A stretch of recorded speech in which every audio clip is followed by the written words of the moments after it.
একটা হাসি দিয়ে আপনি পুরো বিশ্বকে আপনি আপন করে নিতে পারবেন।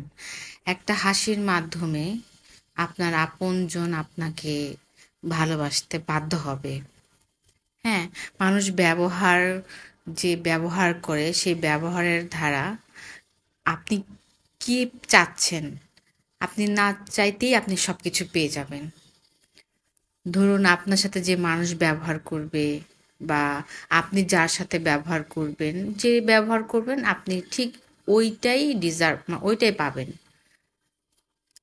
ব্যবহারের ধারায় মানুষ সব ভালো ব্যবহারের ধারায় মানুষ সবকিছু অর্জন করতে পারে। এটাই হচ্ছে কথা।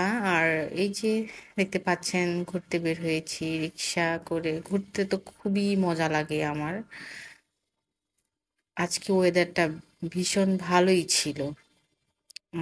সবাই, আমার বাচ্চা খুবই এনজয় করেছে। সে তো এখন মাশাল্লাহ এইটা কি ওইটা কি এত রকমের প্রশ্ন করে, মাথা নষ্ট করে দেয়। মাশাল্লাহ, বাচ্চারা তো এরকমই থাকবে, একটু চটপটে স্বভাবের, একটু উৎফুল্ল টাইপের। মানুষ বাঁচেই কয়দিন বলুন তো? এত কিছু করে কি হবে? এত টাকা পয়সা ধন সম্পদ এত কিছু করে গেলাম, কিন্তু মনে কোনো শান্তি নেই। মানে মনে কোনো কিছুই ভালো লাগে না, কারোর সাথে মিশতে ভালো লাগে না, অশান্তি লাগে। হাজব্যান্ড ওয়াইফের মিল নেই, অসুখ বিসুখ ছাড়ে না। এগুলো যদি থাকে একটা মানুষের লাইফে তাহলে তো তার জীবন হেলি হয়ে যাবে। কিন্তু আপনার টাকা পয়সা কিচ্ছু নেই, কিন্তু আপনার সুখ শান্তি আপনার ভরপুর, আপনার সবকিছু আছে, দেখবেন জীবনটা মনে হয় বেহেস্ট, মানে শান্তি। বেশি কিছু তো মানুষের দরকার নেই। মানুষের লাইফে থাকার জন্যে একটা ঘর, কিছু টাকা পয়সা হলেই এনাফ লাইফ। এই দেখুন কত সুন্দর শাকসবজি, সকাল সকাল শাকসবজির দোকানগুলো ভ্যান করে বসেছে।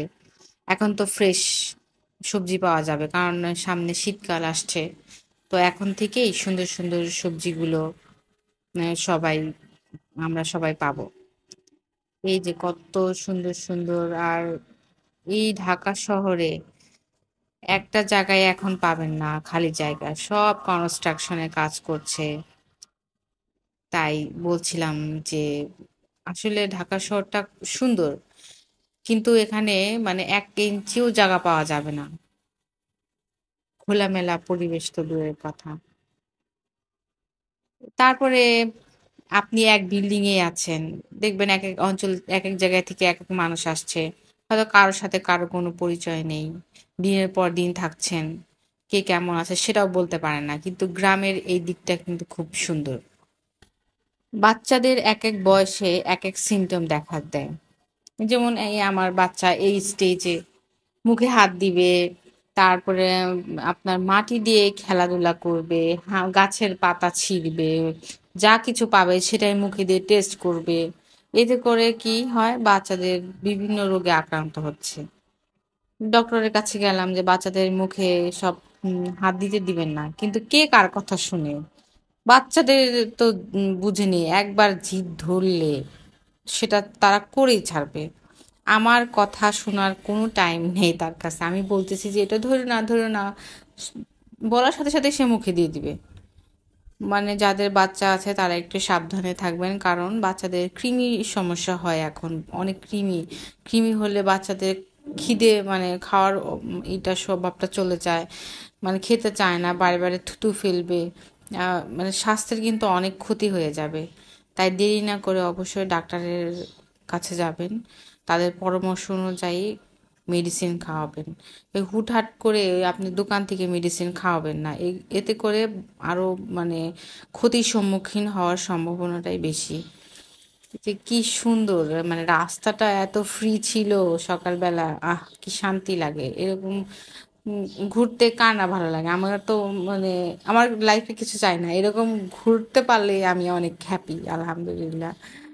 যে কিন্তু সময় হয়ে ওঠে না এখন আর ওইরকম যাতায়াত করার জন্য। কেমন লাগলো ভিডিওটি অবশ্যই জানাবেন, শেয়ার কমেন্ট করে লাইক